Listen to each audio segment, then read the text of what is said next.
మా ఫ్రెండ్ వాళ్ళ అమ్మ వచ్చేసి బెంగళూరుకి అయితే మష్రూమ్స్ పంపించింది వాళ్ళ కొడుకు కోసం. మా ఫ్రెండ్ ఎంత హ్యాపీగా ఉన్నాడో తెలియదు, కానీ నేనైతే చాలా అంటే చాలా హ్యాపీగా ఉన్నా. లేట్ చేయకుండా మన పీజీలో ఇండక్షన్ స్టవ్ పెట్టేసి నేనైతే స్టార్ట్ చేసినాం.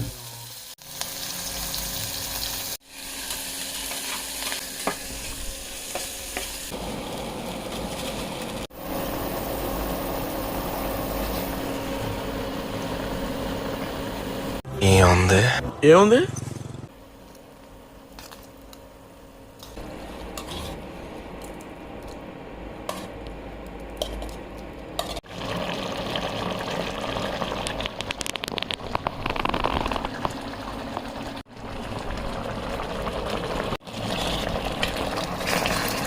అప్పుడు టైం వచ్చేసి మిడ్-నైట్ 12 అవుతా ఉంది. ఈ టైంలో పీజీలో ఫుడ్ ఉండదు కదా. మనం ఏం చేసామంటే రైస్ ముందే తెచ్చుకున్నాం.